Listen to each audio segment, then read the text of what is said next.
Aló, aló.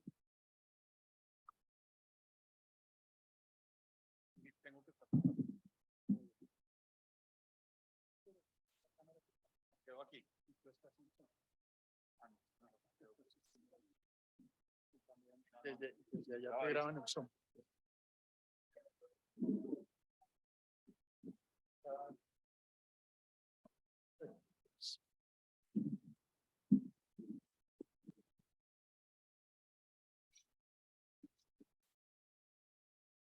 Bueno, buenas tardes. Bueno, dentro del ciclo de conferencias que hemos estado haciendo en el proyecto Nuevos Territorios y en este workshop que se enmarca dentro del concurso de ideas para los cerros orientales, el conferencista hoy es el arquitecto Martín Ancelín. Martín es coordinador de proyectos en Pro Bogotá. Estuvo en planeación distrital también, coordinando desde planeación distrital de la Secretaría de Planeación Distrital varios de los proyectos que se ejecutaron en la administración anterior. Martín es magíster en arquitectura, estudió en Suiza arquitectura, estuvo de profesor en el proyecto Nuevos Territorios y ha estado dirigiendo también el Departamento de Arquitectura de la Universidad, de la Facultad de Arquitectura de la Javeriana. Lo conocemos ya desde hace muchos años y la verdad es un lujo y una suerte que Martín ahora nos pueda hablar de un proyecto que él desarrolló igual desde la Secretaría de Planeación sobre el sendero de la serranía. Y además su visión de los cerros, que es bien especial, igual polémica e interesante, es parte un poco de que ustedes tengan la oportunidad de ver diferentes aproximaciones que se tienen a los cerros con un conocimiento muy profundo. Cada uno de ellos, como ya hemos visto en las anteriores conferencias, esperamos que con esta conferencia de Martín se convierta esta discusión cada vez más dinámica entre ustedes también y dentro del workshop que estamos desarrollando. Mil gracias, Martín. No, gracias Carlos por invitarme, qué chévere poder.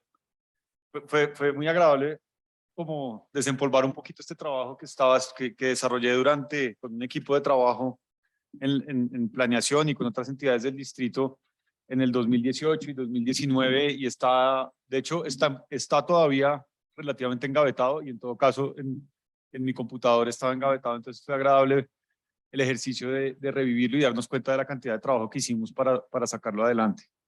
De antemano les ofrezco disculpas, voy a presentar bastante de afán porque no tengo mucho tiempo, tengo que salir corriendo y me gustaría que tuviéramos espacio para botar un poquito de corriente al final antes de tener que salir pitado. Y la presentación es muy larga, entonces la primera parte, que es más conceptual, que creo que no es tan al grano de lo que queremos conversar aquí, va a ser bastante rápida. Sin embargo, me parece que es interesante compartirla con ustedes para hablar un poquitico como de urbanismo colombiano, llamémoslo así. Pasemos a la siguiente. Yo creo que me voy a demorar más o menos media hora para poder conversar un poquito, 10 minuticos al final. Esto es una ciudad colombiana, ¿no? Cuando uno le hablan de urbanismo, en las clases de urbanismo, pues le hablan de Corbusier y le hablan de Haussmann y tal, pero normalmente nadie le habla de estos urbanistas, ¿no? Esto es una ciudad que tenía posiblemente la misma población de muchas de las ciudades europeas hoy en día en su momento, que está en la sierra, está construida todavía, están nuestros billetes como ustedes ven ahí.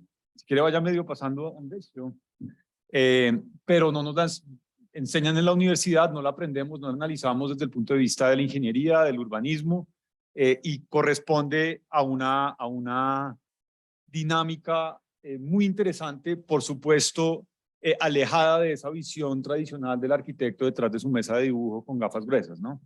Estos barrios como Usme, estos son pueblos subiendo a la sierra, estos barrios, pues, como aquellos que están en la localidad de Usme, son barrios que se desarrollan con lógicas mucho más parecidas a las lógicas de Ciudad Perdida que a las lógicas de Corbusier, por ejemplo, que tienen unas bondades maravillosas, cohesión social, una una plástica bellísima, un modelo, llamémoslo así, financiero de desarrollo progresivo interesantísimo, más que financiero, económico, interesantísimo, y también tiene otras problemáticas de déficit de espacio público, problemas con la accesibilidad, un tema que es dramático, que no está en la mesa suficientemente, que es el tema de sismoresistencia de estas viviendas. El día que haya el sismo que estamos esperando que haya en Bogotá, las personas que van a morir son las personas que viven en esos barrios que se desarrollaron orgánicamente.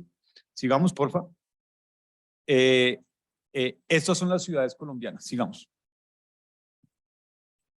Esta es una foto, esto fue una foto que tomé de la pantallita del avión, sobrevolando, yendo a Sincelejo, y hablar sobre arquitectura vernácula, y sigamos, vamos a la siguiente, y me encontré con esta maravilla. Estas son fotos tomadas con mi celular. Esto existe, esto tiene algo así como entre 700 y 1000 años, y es la estructura de los camellones cenúes en el Bajo Sinuy, en el Bajo Magdalena y en el Bajo Cauca.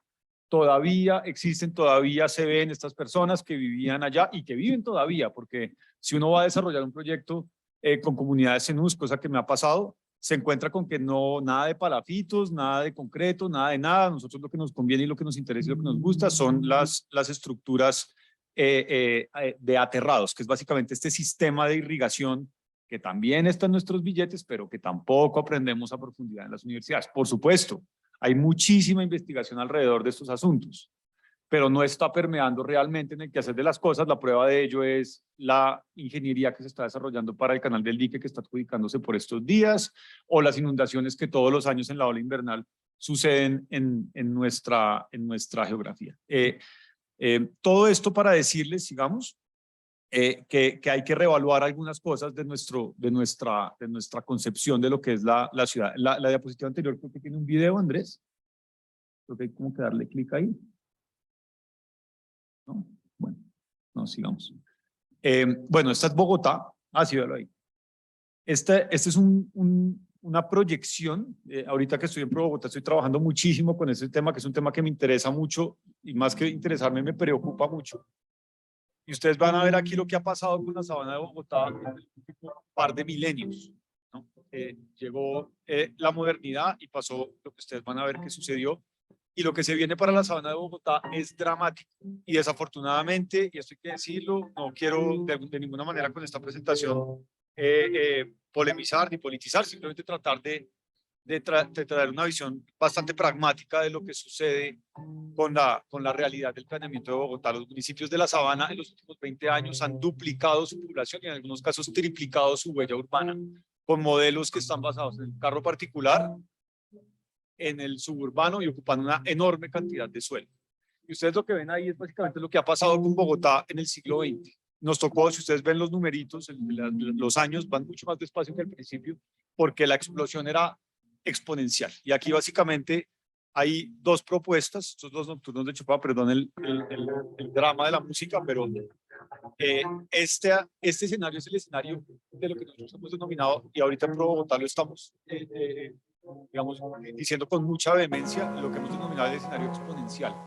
Esto es lo que va a pasar con la sabana de Bogotá a 2050 si no hacemos nada. El modelo urbano, y hay que decirlo, del plan de ordenamiento territorial que en este momento está suspendido es el anterior. Existe otro modelo que es urbanizar parte del norte en Guaymaral, urbanizar parte de Mosquera, urbanizar algunas de las adyacencias de Madrid, Faca, Funza, Chía, Cajicá, asumir eso. Sabemos hacer urbanismo en Colombia, sabemos hacer ciudades salitres, sabemos hacer ciudadelas con subsidio. ¿Por qué no hacemos algo con ese mismo conocimiento traspolado a un quehacer y a una problemática del siglo XXI, donde la estructura ecológica principal cumpla una función protagónica, no solamente protagónica desde el punto de vista de los servicios ecosistémicos, sino también y sobre todo, y eso es tal vez mi argumento principal de esta presentación, unos servicios sociales. La estructura ecológica principal de la sabana de Bogotá, no solamente de Bogotá, debe cumplir una función social. Y eso no necesariamente va en contraposición, los ejemplos en el mundo son infinitos, con la protección de esa misma estructura desde el punto de vista ecosistémico. Bueno, aquí voy a pasar rápido un par de proyectos en los que tuve la oportunidad de trabajar. El Transmicable de Ciudad Bolívar, pasemos aquí rápido, que no vale la pena detenerse mucho en esto, podemos votar corriente con eso, las problemáticas que tiene Ciudad Bolívar son enormes. Se desarrolló la obra de esta infraestructura de transporte y la visión en ese entonces fue ¿Alguien ha ido a Ciudad Bolívar al cable? Estudiantes, buenísimo. Muchos de ustedes, los demás, vayan, porque es un paseo bacanísimo. Es un espacio público agradable.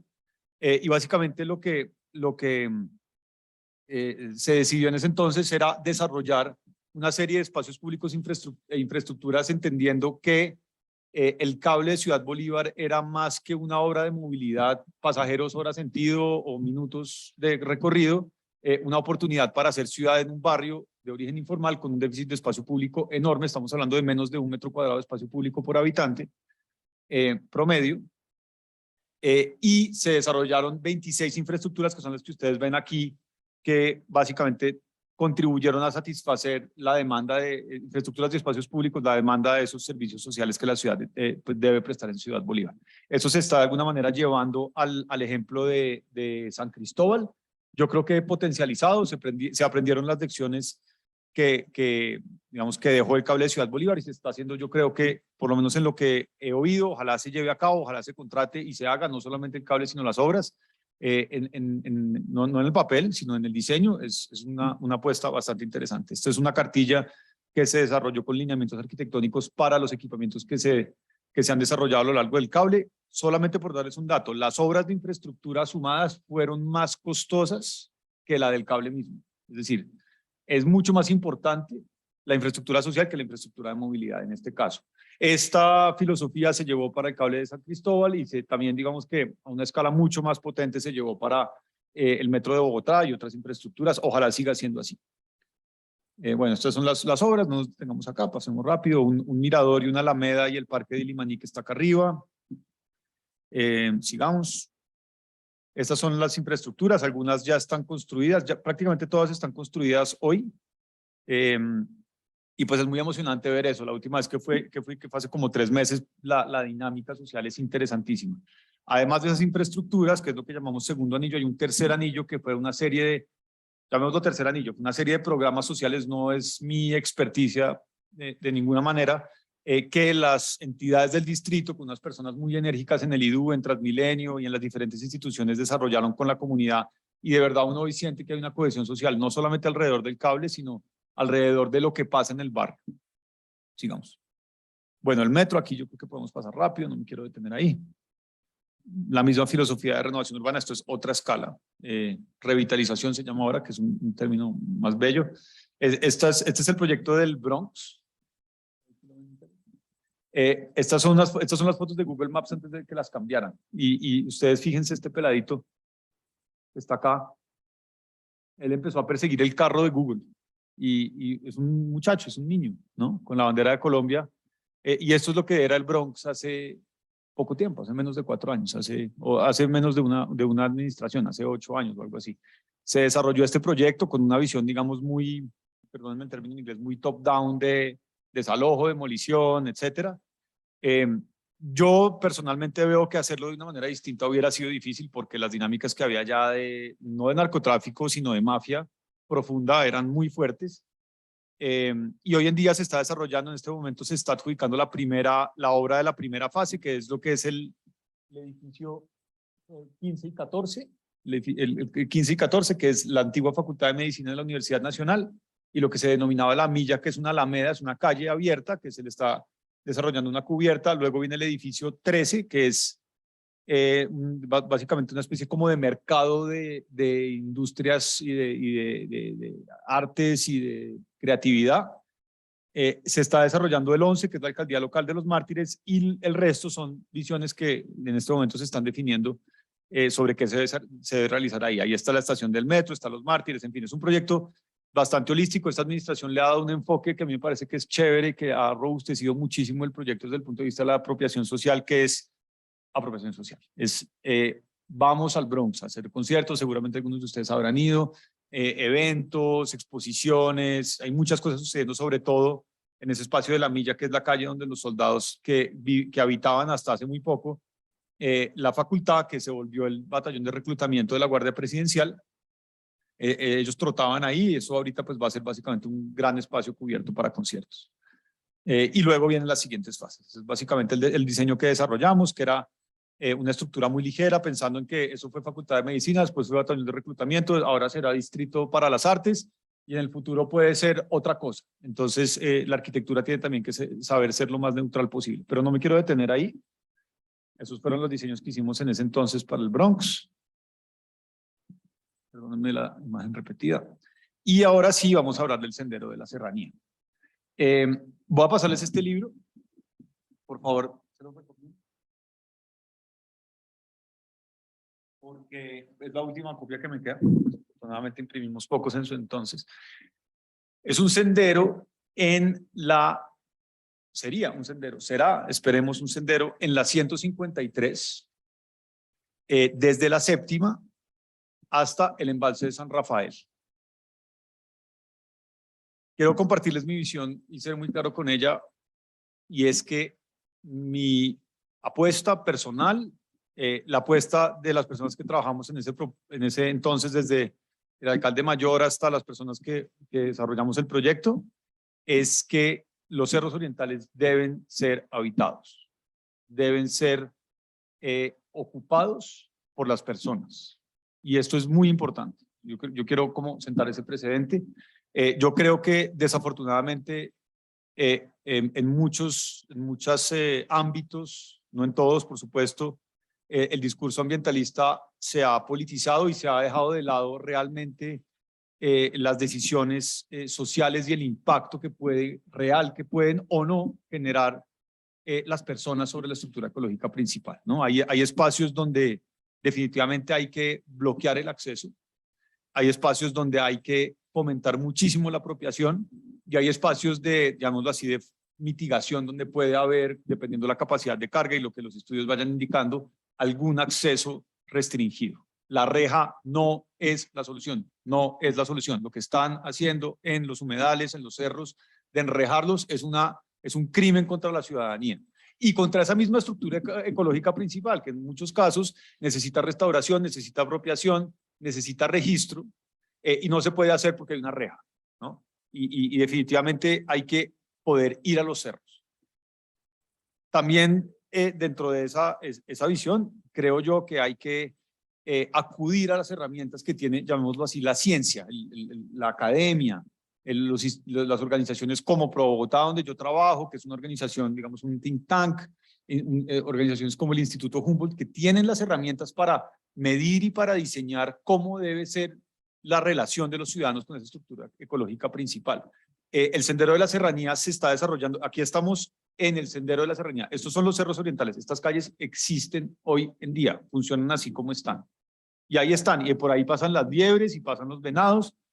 Aquí desde donde estoy tomando la foto se ve esta cañada, que es un agua que está relativamente limpia y pasa sobre un puente, es un puente con tubos de titán que pasan, que están construidos por el señor que tenía esta finca hace 60 años y que desarrolló una vía dentro de su finca que conectaba la séptima con la calera para poder ir a la finca sin tener que dar la vuelta. Y hoy en día estas vías existen, este espacio existe. Y en la medida en que haya un ejercicio, por supuesto, insisto, ahorita vamos para allá, de diseño y también de cultura ciudadana, que es algo que se construye, cómo mejor construir cultura ciudadana que mostrándole a la ciudadanía estas maravillas que están acá, ¿no? ¿Cómo voy a sensibilizar yo a un peladito de un colegio que hoy en día el único acceso a naturaleza que tiene es una matera en la azotea de su casa, si no le muestro que esto existe, ¿no? Y en la medida en que las personas vean lo que sucede acá, veamos lo que sucede acá, vamos a poder entenderlo. Esto es ya en la parte alta de los cerros, como les decía, es una carretera de 2 carriles que sube desde abajo en la séptima, en la sexta, hasta San Rafael. En San Rafael las vías son buenísimas, ahí son unas vías de acceso del acueducto donde entran camiones cisterna y otras cosas, donde podrían entrar perfectamente bicicletas, coches, sillas de ruedas, personas caminando, etcétera. ¿Y por qué solamente dejarle eso a los camiones cisterna y a los dueños de las fincas de los cerros, ¿no? ¿Por qué no permitirle eso a la ciudadanía? Y además de eso, pues este es el estado de las vías, ya digamos no se puede subir porque esa finca pues está abandonada, pero ¿por qué no restaurar esto, inclusive reducir el perfil para hacerlo, digamos, generar un impacto menor, sembrarle unas jardineras en ciertas franjas adyacentes a este sendero, habilitar el entresacado y el cultivo de especies nativas a cambio de especies? Una muy buena parte del sendero está, digamos, rodeado o tiene adyacentes bosques de pinos y eucaliptos que tienen sí o sí que ser reemplazados. Entonces, ese es como el postulado que les quiero como transmitir con mucha contundencia. Paremos aquí un segundito, Andrés. Esas fotos que les traía básicamente era para mostrar un sendero. Son decenas los senderos, vías, senderos, caminos como este que hay en los cerros orientales. Hay un proyecto, y no quiero de ninguna manera ser propagandístico porque además no conozco la minucia del proyecto, lo desarrollaron unos colegas muy pilos, paisajistas que han hecho unos proyectos interesantísimos a lo largo de los cerros orientales, que fue muy sensible.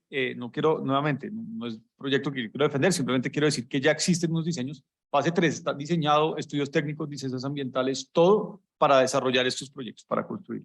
Hay objeciones, ¿no? Por ejemplo, Diana Biesder, con quienes posiblemente ustedes han hablado, dice que por qué el sendero tan arriba y no más abajo, aquí cerquita de los cerros. Hay visiones que dicen que es mejor allá arriba para que no haya riesgos de que eso se convierta en un pretexto para urbanización, ni mucho menos. Había todo un modelo dentro del proyecto para, digamos, controlar y generar seguridad, que es uno de los aspectos más importantes. Una de las razones por las cuales no se puede ir a los cerros que genera tener esa reja es la seguridad. Es que los cerros, como los humedales en algunos barrios, son lugares de miedo porque no se puede entrar. Entonces los que entran son los que son capaces de romper la reja y meterse en la noche, ¿no? Digamos que la estrategia de ese gran proyecto era hacer lo que se llamaban, no me acuerdo, como recorridos de paisaje o algo así, que eran básicamente unas cerraduras que subían por un tramo y bajaban por otro tramo en segmentos de un día. Son más o menos 100 kilómetros lineales de senderos que hoy existen, que se podrían reestructurar y a través de los cuales se podría acceder a los cerros con los beneficios que eso trae, ¿no?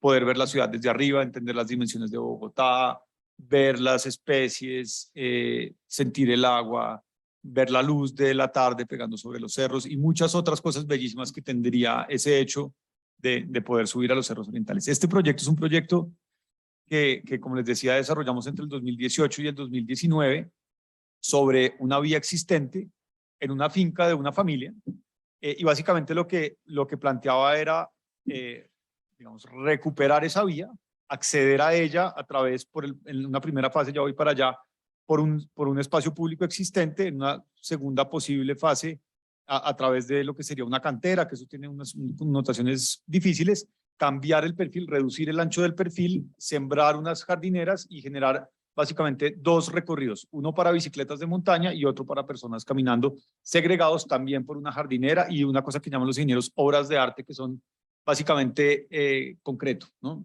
Pasos para agua, canaletas, diferentes elementos para evitar erosión, que es lo que está sucediendo ahorita, para evitar la erosión y para evitar que se dañe ese sendero, con gravilla suelta, que pues básicamente tiene una percolación del 100%, y como les decía, con siembra de sardineles, de senderos, bueno, en fin, y algunos elementos en estos espacios que ustedes ven ahí, diferentes estaciones, donde hay diferentes servicios de seguridad, servicios de emergencia, servicios de picnic, servicios de basura y diferentes elementos que complementarían el sendero. En la parte alta, una situación donde hay todos los servicios, mirador, espacio para picnic, baños, etc.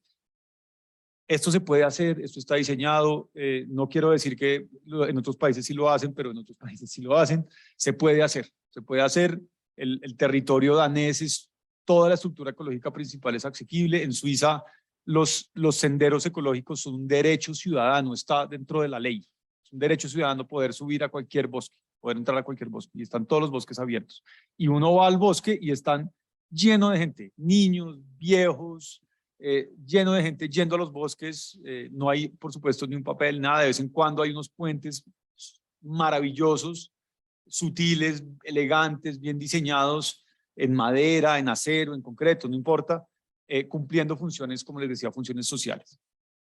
Sigamos. Para contarles un poquito de qué se trata este proyecto, básicamente está en tres franjas. Una primera franja, que es la franja urbana, que fue en la que alcanzamos a hacer unas primeras. Bueno, mi rol en ese proyecto fue básicamente como director de diseño y gestión. Y me sentaba con las diferentes instituciones de la ciudad, la Secretaría de Ambiente, la Secretaría de Planeación, que era donde yo estaba, digamos, vinculado formalmente, la Secretaría, el Instituto Distrital de Recreación y Deporte, la Unidad de Mantenimiento Vial y otras instituciones para sacar adelante el proyecto. El acueducto de Bogotá, muy importante. Como les decía, tiene 3 franjas. De pronto la próxima diapositiva. Bueno, aquí solamente para contarles que la vía original era por el tramo rojo, pero esa vía es dentro de lo que actualmente es una cantera que está en funcionamiento. Entonces hay que esperar a que terminen de hacer una cosa que se llama un PMRRA, Plan de Recuperación y Restauración y Manejo Ambiental, una cosa así. Recuperen ese pedazo de bosque y ahí sí se va a poder desarrollar ese pedazo de sendero. Mientras tanto, el acceso se planteó por esta franja amarilla hasta conectar con la vía dentro de, como les decía, suelo urbano, es decir, espacio público. Sigamos. Este proyecto está, ustedes lo van a ver en el libro, terminado. Ya están las abscisas, que es como toda la ingeniería de las curvas, toda la conceptualización arquitectónica, el diseño de esas obras de arte donde se necesita, toda la conceptualización arquitectónica, los perfiles, todo. Está totalmente terminado. Este proyecto ya se puede contratar para detalles de diseño de detalle, que es lo que llaman fase 3, que es ya cada perfil, cada cosa, y obra. Se puede hacer en un solo contrato, no se necesita hacer contrato de diseño y después contrato de obra, se puede hacer en un solo contrato, diseño de detalle y obra, está listo. En el libro se ve bastante bien. Desafortunadamente, está archivado, y las cosas como son. Pues, digamos, traje este plano como más técnico para mostrarles, digamos, el nivel de precisión con el que están desarrollados esos diseños, pero tal vez el próximo plano bueno, este es un poquito más atractivo, pero en el fondo el que nos interesa es el otro. El otro es el plano que realmente plantea pues el diseño de ingeniería. Pasemos por favor a la siguiente. Bueno, ahí están todos los elementos de esa primera fase, pero en la próxima diapositiva, sí, creo que es la próxima, si no me falla la memoria. Ah, no, sigamos. Ahí, y ahorita volvemos a los perfiles. Estos son los, digamos, lo difícil, que eran los tramos del acceso hasta lo que se llama ya la zona de reserva forestal, que son los tramos, el tramo urbano, que son estos primeros 4, que esos los alcanzamos a dejar construidos porque era básicamente unas secciones de espacio público abandonadas, que son las de la primera foto que ustedes vieron, que se recuperaron hasta conectar. El 7B y el 7, digamos, todo este lote rojo y este lote amarillo era espacio público que la urbanización Bosque de Pinos había invadido, habían corrido la reja y habían invadido el parque. Entonces, en un proceso muy difícil, no hay nada más difícil que negociar con los ricos en Colombia, corrimos la reja para adentro, corrimos la reja para donde realmente debía estar y recuperamos ese espacio público para que volviera a ser público. A veces yo me pregunto si realmente sí hicimos el bien al hacer eso, porque estábamos haciéndolo pensando en que por aquí van a pasar decenas de personas diarias, pero no, porque no se terminó el proyecto. Entonces eso pues se corrió la reja, ahorita hay acceso, pero pues ya las personas de Bosque de Pinos por supuesto no van allá, tampoco es que fueran mucho antes, ¿no? Y se plantea lo que son los tramos 7 o C o B, el tramito del 7D, que es un tramo muy pendiente, y luego ya en el tramo 7D conectamos con la carretera. Este tramo quedó todo recuperado, se recuperó el suelo de Bosque de Pinos, se habilitó este espacio público, se construyó el sendero en ese espacio público y se conectó con la vía.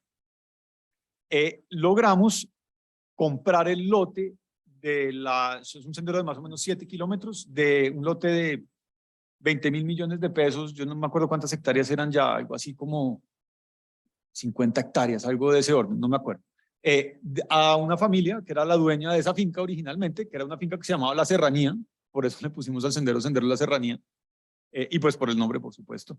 Y es un lote muy grande que compró el Acueducto de Bogotá, que por mandato tiene la obligación de comprar aquellos elementos de la estructura ecológica principal que ayuden a garantizar la preservación del agua. Entonces, logramos comprar el lote grande. Conclusión, se habilitó el suelo. No hay nada más difícil en un proyecto urbano, el que ustedes quieran, el que ustedes vean, que el suelo.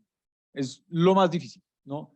La plata no importa, el diseñador no importa, el abogado que contrata no importa. Lo difícil, lo que realmente hace que un proyecto pase o no, es el suelo. Y eso es importantísimo. O los instrumentos para poder expropiar, que es también muy difícil y muy delicado desde el punto de vista social. Bueno, vamos al anterior, por favor.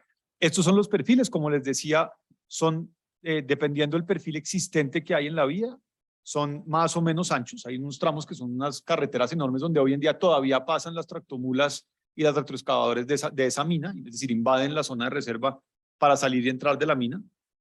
Son muy anchos, muy buenos, como el que ustedes ven ahí abajo a la derecha. Otros un poco más angostos, pero en cualquier caso siempre caben estos dos senderos que les mencionaba con espacio por lo menos, no me falla la memoria, de 1,20 m y 1,20 m en el tramo más angosto, ya restando los sardineles y las sardineras de habilitación. En algunos casos, como el que ven ustedes, ahí el ancho es suficiente para hacer algunos sardineles anchos con pues, nueva arborización. Esta arborización es, llamémoslo entre comillas, ornamental, porque desde el punto de vista ecosistémico, pues sus funciones no son tan importantes, ya que de todas maneras la conectividad está en un ambiente como este. Conectividad ecosistémica, por supuesto. Sigamos. Creo que ya voy a ir como acabando. No tengo mucho más cuento.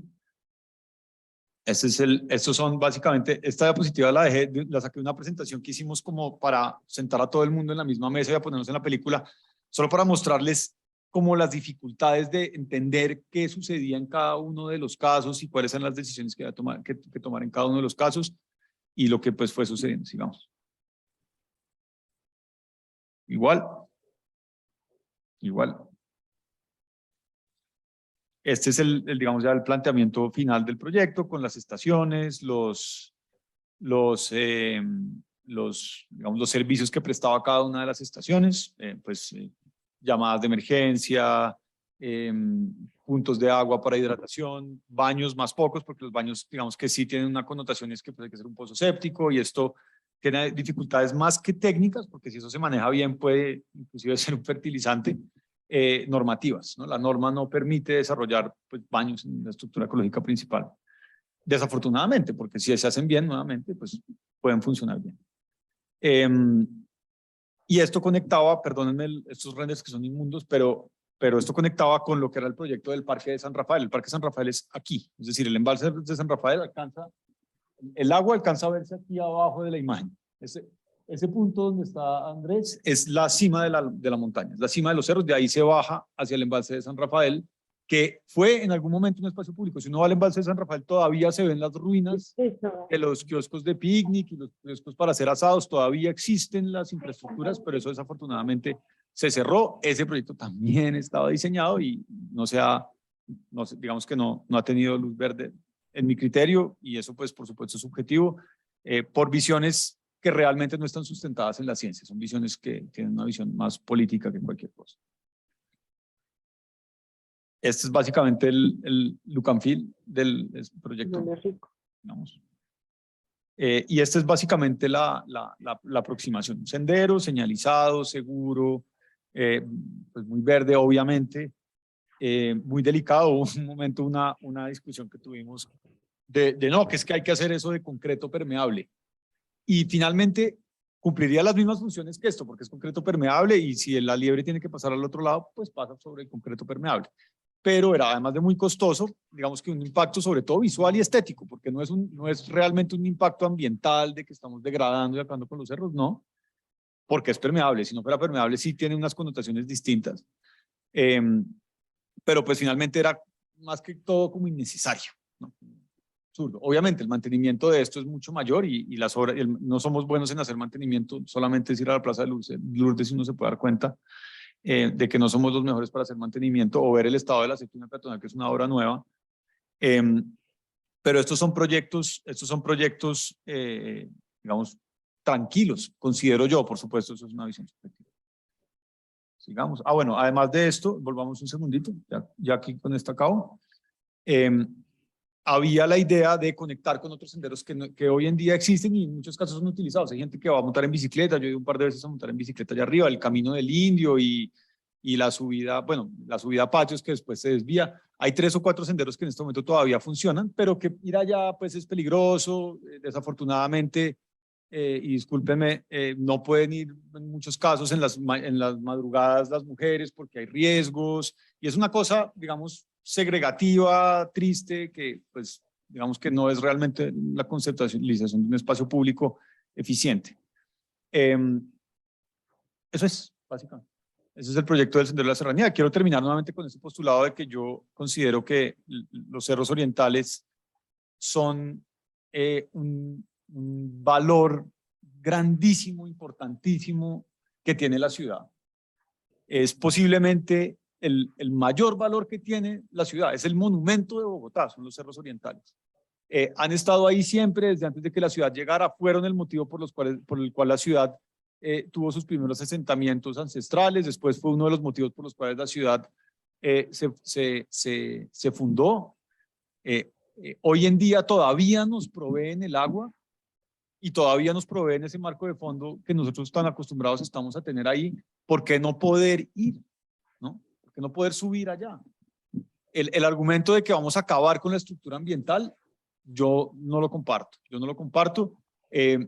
Existen las herramientas, y ya con eso termino, y me repito, por supuesto, de las, digamos, ciencias ambientales, la biología, la ingeniería ambiental, la ingeniería civil cuando digamos, está enfocada en lo ambiental, el paisajismo, que desafortunadamente en Colombia son muy pocas, porque son casi todas mujeres muy activas y muy militantes, las que realmente han defendido paisaje en Colombia.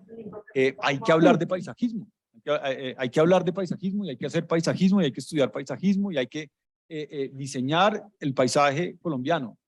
Hay que usar las herramientas del urbanismo, de la planeación urbana, de la gran escala y también de la arquitectura, ¿no? Del detalle constructivo, del elemento y hasta inclusive del diseño industrial. Todas esas herramientas nos van a pedir medir capacidades de carga, nos van a pedir permitir despolitizar el discurso alrededor de los proyectos adyacentes al medio ambiente. Y yo creo que en la medida en que haya, por supuesto, una voluntad real, nos van a permitir acercarnos a ese verde tan valioso que tenemos, que yo creo que debería verse como un derecho fundamental. Una muy buena parte de los bordes de la estructura ecológica principal de Bogotá, véase San Cristóbal Sur, San Cristóbal Norte, Tunjuelito, toda la localidad de Usme, toda la parte alta de Ciudad Bolívar, todos los barrios de las localidades del occidente, Suba, Patio Bonito, Lisboa, Bilbao, etcétera, Fontibón, Engativá, los barrios de Bosa abajo. Patio Bonito tiene 400 habitantes por hectárea, es la población de Hong Kong, la densidad de Hong Kong, y no tiene ni siquiera 0.3 metros cuadrados de espacio público por habitante, al lado de lo que se llama la Zampa, zona de protección y manejo del río Bogotá, que es un potrero, porque es un potrero de Quicuyo, que es un pasto importado de las planicies africanas, vacío, abandonado, ¿no? ¿Por qué no pensar en que esas personas tengan derecho a acceder a la zona de protección y manejo ambiental si además esa zona también tiene derecho a hacer? Los cerros están muy bien recuperados a pesar de que una muy buena parte es de pino y eucalipto que hay que restaurar. Otras estructuras como la Zampa del río de Bogotá son potreros, o la Vanderhamen. No quiero nuevamente polemizar. Esa estructura hay que construirla, hay que diseñarla y construirla, sembrarla, ¿no? Construirla no me estoy refiriendo a hacer edificios. Creo que se podrían hacer algunos edificios básicamente para que la ciudad no tenga que pagar por esa reestructuración de la estructura ecológica. Los desarrollos inmobiliarios pagan por la obra, es decir, a la ciudad no le cuesta, pero si la ciudad, digamos, genera un modelo financiero en que se hace con dineros públicos y se bloquea completamente cualquier tipo de construcción, también es viable y también es necesario ese modelo para poder construir esa estructura ecológica principal. Construir no me refiero nuevamente a edificios, me refiero a árboles, humedales, senderos, empradizados para volar cometa, etcétera, etcétera, etcétera. Ese es como el proyecto y también quiero como compartir mi postura al respecto.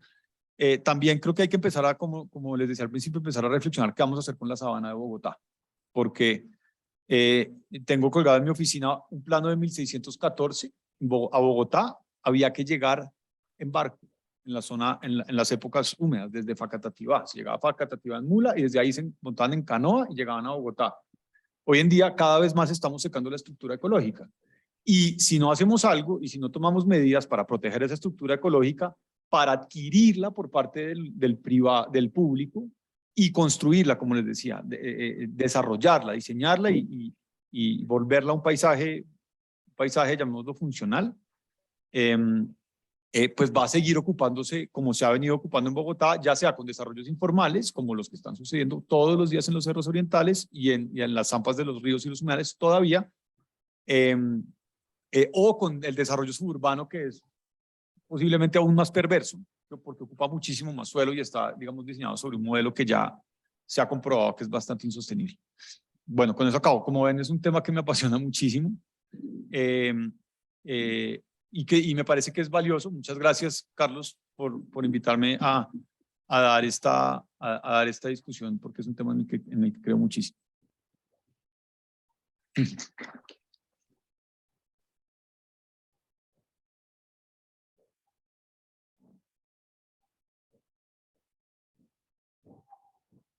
Muy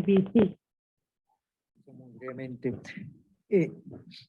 Muchas gracias, Martín, por tu excelente exposición.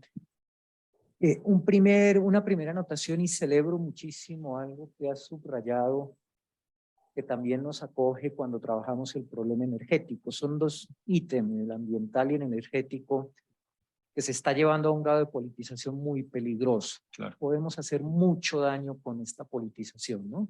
Tanto lo ambiental como hay una polarización extrema, empiezan a deformarse el concepto de sostenibilidad, etcétera.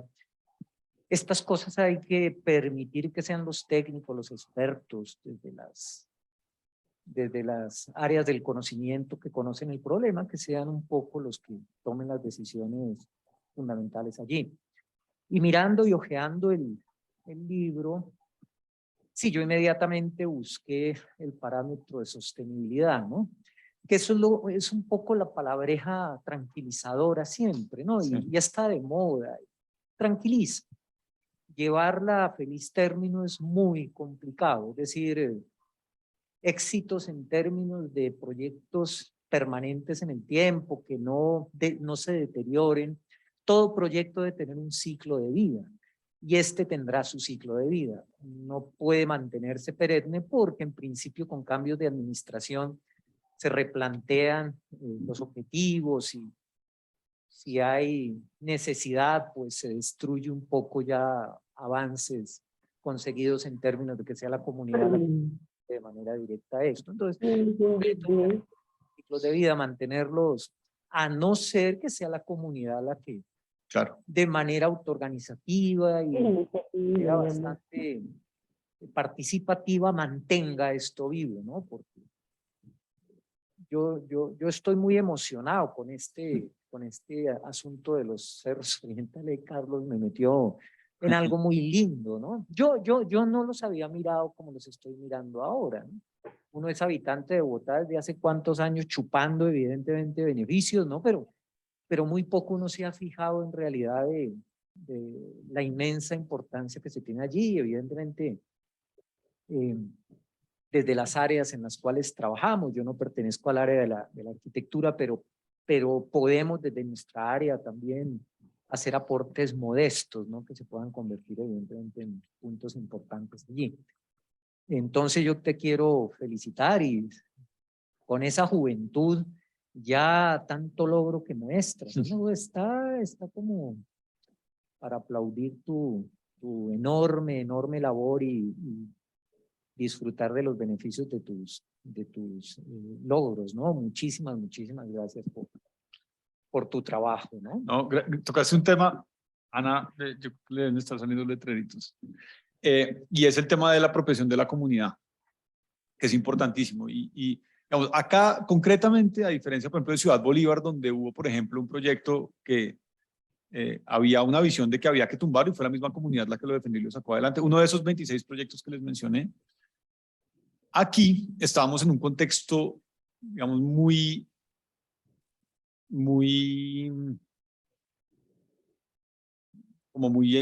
distante, muy distante de dinámicas sociales, un lugar bastante recóndito, ¿no? No es como, por ejemplo, las conexiones que pueden desarrollarse aquí arriba en el Mariscal Sucre con los cerros, o allá en los Laches, que realmente hay una conexión directa con los cerros y que de alguna manera empieza a bajar, o en el Alto Fucho, por ejemplo. Aquí estamos en un lugar que estaba, por un lado, bosque de pinos, era totalmente distante. Con ellos tratamos de hablar mucho, por supuesto, a raíz de este tema del predio y como de hacer los partícipes, cero. El único mensaje es que no se nos Ay, vengan no, los es que estoy, llamas. no, ahorita no Esto es puedo. ¿Será que es mejor pedirlo? término en inglés, un no man's land entre el estrato 20 del Bosque de Pinos y los barrios más al norte, el Codito, en fin, que eran muy lejanos. ¿Medita para hoy? Toda la cantera y estaba. Entonces, realmente estos senderos estaban muy solos. Y tengo que decir las cosas como son, los muy pocos esfuerzos que hicimos de tratar de aproximarnos a la comunidad al norte, que hubiera sido la que para este proyecto hay que sacarlo adelante, no fueron suficientes. Y yo creo que hay una lección aprendida muy importante, es, por más difícil que sea y por más, porque hay, digamos, lugares es decir, proyectos que se construyen a partir de situaciones que ya de alguna manera están apropiadas por la ciudadanía. Aquí no había apropiación, esto fue una cosa de una finca privada muy grande que siempre había sido una finca, ¿no? Esta gente, además, esa familia todavía hablaba de la finca, ¿no? Estamos hablando de Bogotá, pero hablan de la finca. Que obviamente eso tenía hasta pues registros de las Indias, eso era pura familia heredera, ¿no? Que, en fin. Entonces yo creo que ahí hay una lección muy importante, ¿no? En la medida en que realmente haya o instituciones, porque no solamente son las comunidades, digamos, usuarias, sino también las instituciones que tienen otros tiempos. Véase Universidad Javeriana, véase Pro Bogotá, véase Instituto Humboldt nuevamente y muchas otras, ¿no? La iglesia, en fin, diferentes asociaciones que pueden realmente encargarse de cuidar de iniciativas públicas, no solamente proyectos, digamos, de infraestructura, sino iniciativas públicas en general que dicen, venga maestro, no se olvide de esto, ¿no? Ahorita que estamos en este empalme como tan radicalizado, las cosas las buenas cosas que van a quedar son aquellas cosas que las comunidades han apropiado, ¿no? Y ahí es donde pues tiene que haber un mensaje claro. De aquellos que están conectados, ¿tienen alguna pregunta?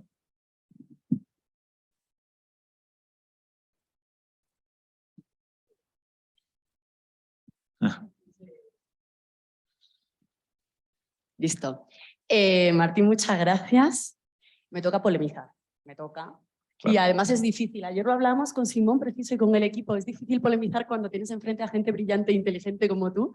Ha sido muy interesante el planteamiento y creo que muy claro y lúcido. Pero creo que esto es un tema muy polémico y creo que hay que profundizar en la polémica que hay detrás de los proyectos en los cerros orientales de Bogotá o en las áreas de protección, ¿no? Creo que es positivo tanto para el concurso como también para los estudiantes, ¿no? Claro.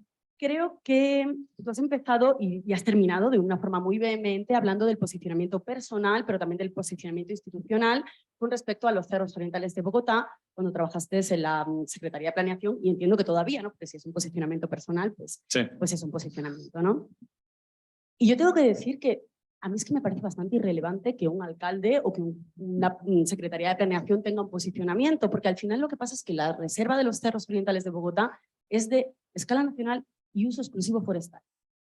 Ya existen reservas de usos mixtos, condicionados, etcétera, etcétera, como por ejemplo la Reserva Thomas van der Hamen, ¿no?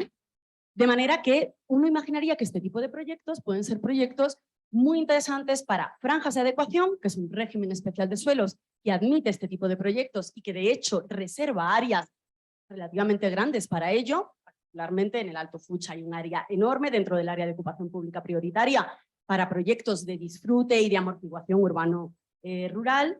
Y en la Reserva Thomas van der Hamen, bueno, pues existe además un bloqueo para la compra de predios muy difícil para poder viabilizar la posibilidad de hacer este tipo de proyectos, ¿no? Pero quizás el tema es que estamos en una reserva de uso exclusivo forestal. Y ahí es donde existe para mí el gran debate entre los dos proyectos que has comentado en un momento, ¿no? El proyecto del taller 300 no sé cuánto, era un proyecto, a mí es que al final yo veo los bancos y los kioscos y es que me da igual. Yo creo que el tema tiene mucho más que ver con el trazado, por dónde pasa, cómo pasa, pero al final el diseño ya específico es un poco lo de menos, ¿no? Sí. El proyecto del taller era en plena reserva forestal.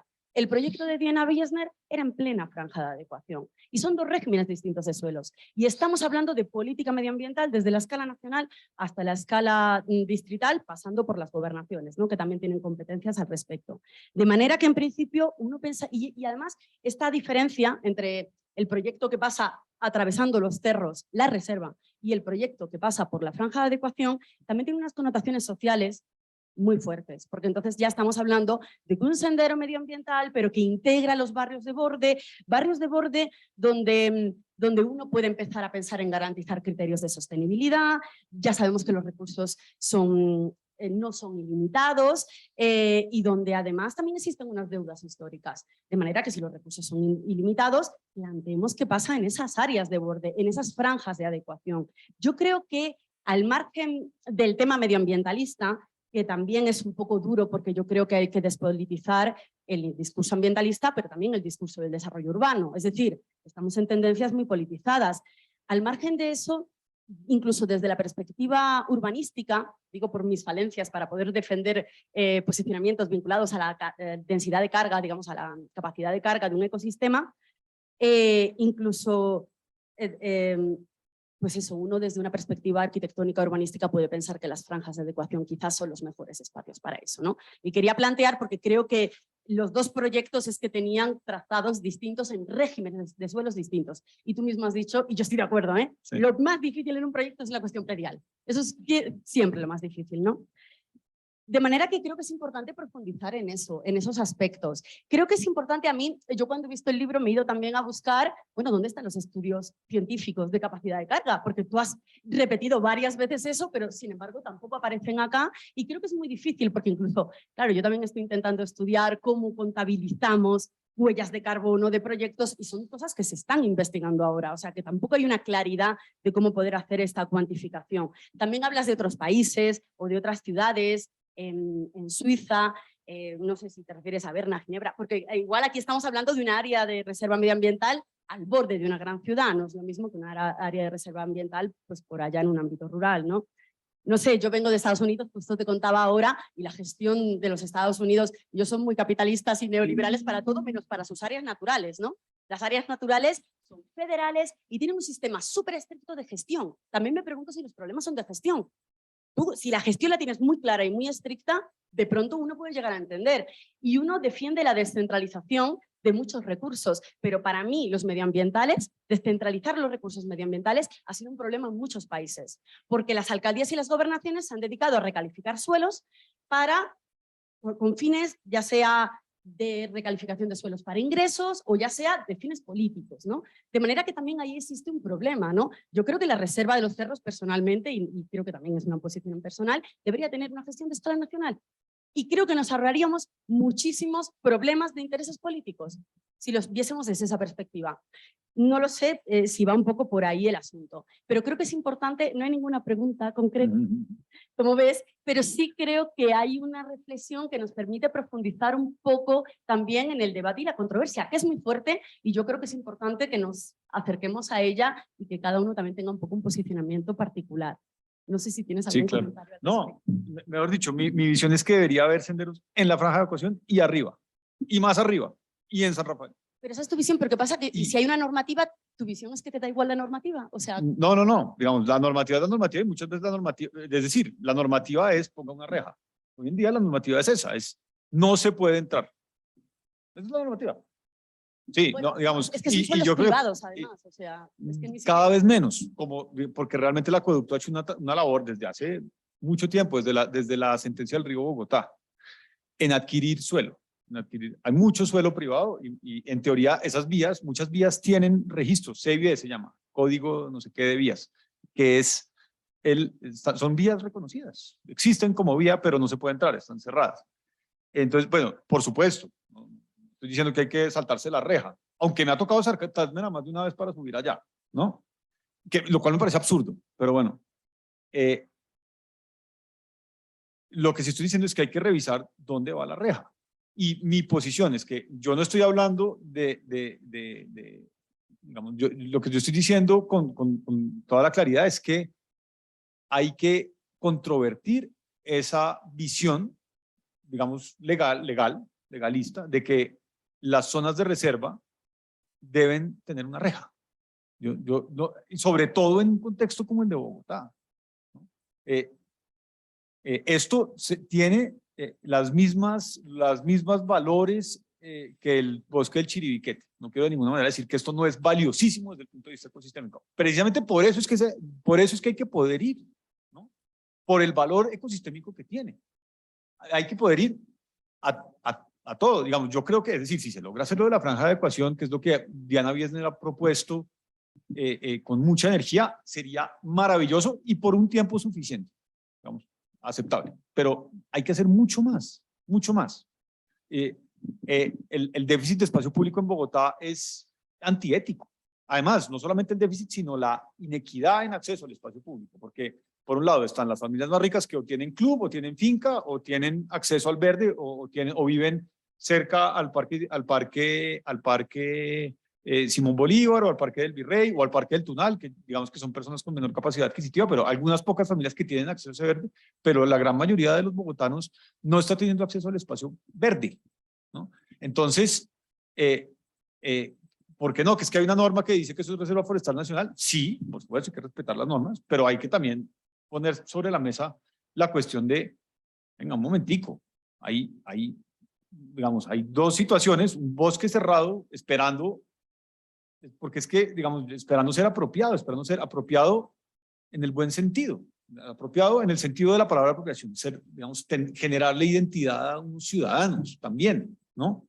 Y por otro lado, unos ciudadanos esperando a acceder al verde. Y eso lo veo uno en el Parque del Simón Bolívar, el Parque de los Novios, lleno de gente el fin de semana, porque las personas no tienen acceso, y mucho menos para todas las personas que viven en las adyacencias de ese espacio público.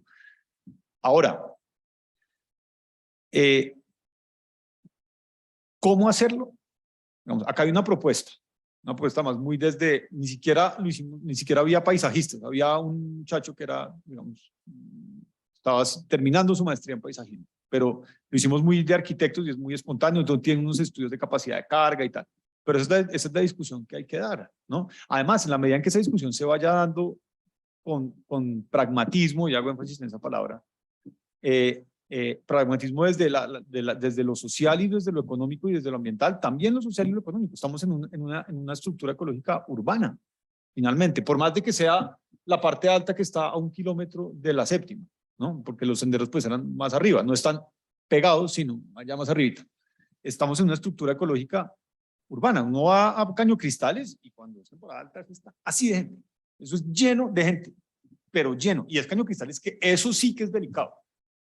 Entonces no se eche bloqueador, la gente no se echa bloqueador, y le regulan a uno la cantidad de gente, pero la gente que permiten entrar, además es el negocio que le genera empleo a toda la población de la Macarena, o ir cuando uno va a la Serranía de la Lindosa en el Guaviare, que es el Chiribiquete, eso es parte del mismo parque del Chiribiquete, está lleno de gente, toca hacer fila para poder entrar a la cuevita, ¿no? Y así sucede con muchas otras cosas, con las playas de Cartagena, con el Parque Arví en Medellín, con Monserrate, ¿no? ¿Por qué Monserrate sí y al lado no? Uno va, yo no lo he hecho, pero si uno se saliera del sendero de Monserrate, ahí al pie hay colibrís, no sé.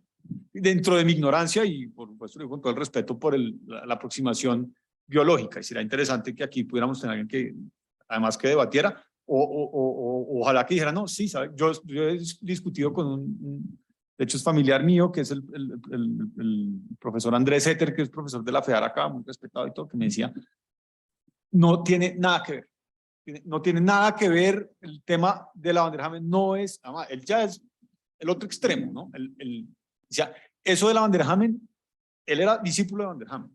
No tiene nada que, el discurso que hay no tiene nada que ver con ambientalismo, ni con conectividad ecosistémica, ni con nada.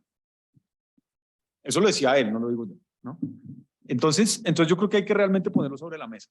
Y hay que, pues, dar esta discusión. Nosotros somos muy arquitectos, entonces pues, hablamos desde nuestro punto de vista de arquitectos, pero yo creo que sobre todo desde el punto de vista medioambiental, ¿no? Realmente medioambiental y político también, porque, digamos, también hay que, es decir, está bien que se haya politizado, pero digamos, no solamente politizado, ¿okay? Que las comunidades que viven ahí, que digan, no, maestro, quiero ir allá, habilíteme mi parque, ¿no? Por favor. Y eso pues sucede en la medida en que haya pues apertura para el tema.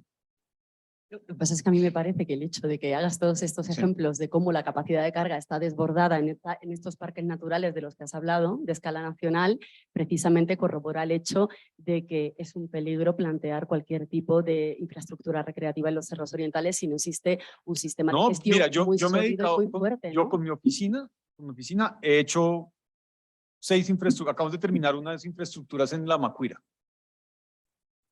Un sendero, un mirador, un chiringuito para protegerse del sol. Y es un proyecto, unas infraestructuras de madera muy vernáculas, muy insertadas en el paisaje. Ahí están y maravilloso y buenísimo que vayan personas allá arriba. Uno va a Yosemite y tampoco puede caminar. O al Cermat. No, a Yosemite, y para Y- empezar tiene que pedir permiso para entrar en unos horarios Claro. con el carro. Es decir, lo que estoy El- planteando y poniendo sobre la sí. mesa es que quizás el problema es el sistema de gestión. Sí, claro, claro. Y existe. Yo voy a pedir una moción de orden. Es que Martín tenía que irse hace media hora y la verdad tenía una reunión hace media hora y le agradezco Sí, no, yo estoy muchísimo llegando el tarde a mi tiempo, comité. Martín. Creo que podemos tener este tipo de discusiones porque vamos a estar acá y estás invitadísimo. Total que me parece genial que se arme la discusión, pero bueno, te tienes que ir. Mil gracias. Sí, llegué tardísimo a mi comité ya. Mil disculpas, muchas gracias por su tiempo. Yo volveré.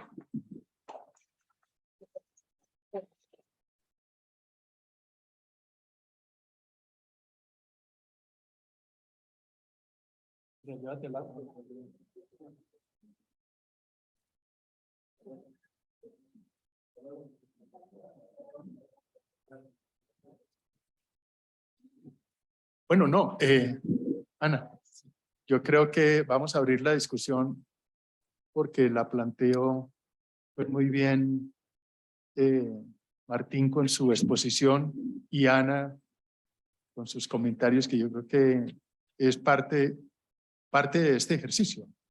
Total, estamos en la academia y la idea es que podamos discutir todas las ideas que aquí se han presentado y generar cada vez como más conocimiento para que esto sea más activo. No sé qué estudiantes, que es lo más importante en este momento, que ya no preguntas, sino qué reflexiones o cómo han visto estas conferencias que se han estado haciendo aquí dentro del proyecto y dentro del workshop que tenemos, porque ambas cosas se están relacionando y por lo tanto la intención nuestra desde el proyecto con José Luis es que hoy, que es una sesión con los componentes, con los profesores de componente, pues podamos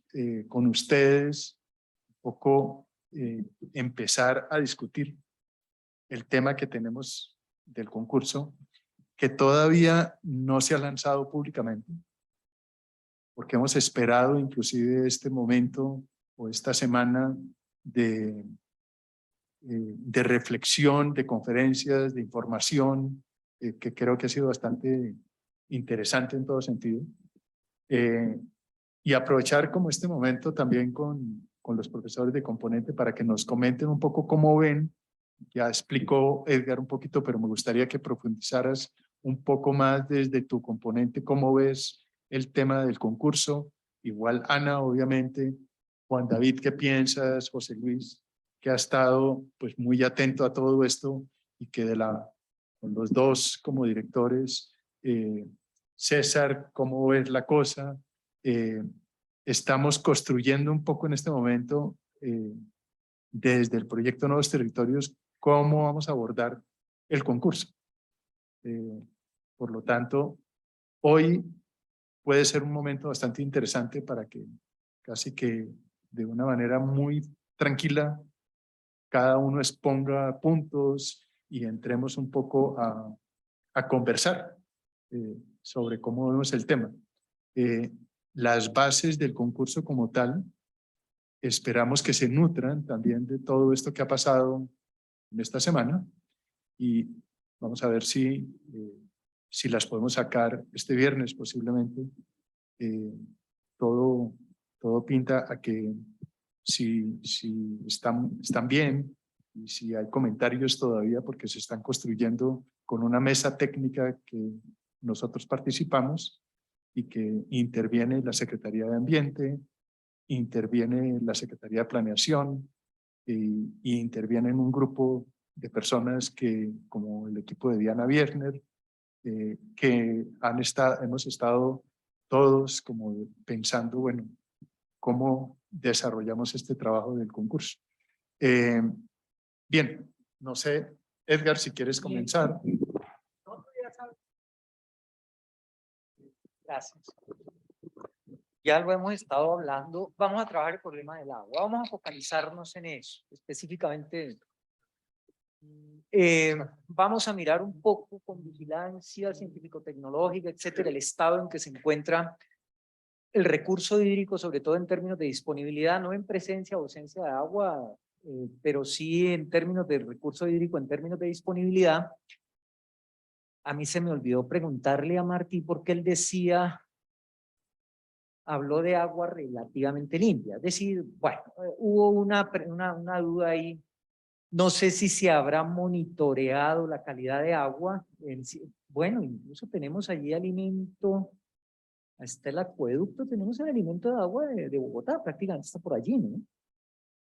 Vamos a mirar calidad de agua. Si hay dificultades en términos de gestión, hay primero que valorar evidentemente la problemática, pero si hay problema de temas de gestión, podemos proponer algo que en principio mitigue o de alguna manera la propuesta esté orientada más a, no remediación, que eso es una palabra muy potente, pero sí el asunto de mitigación. O sea, el trabajo nos vamos a focalizar rigurosamente en el problema del agua.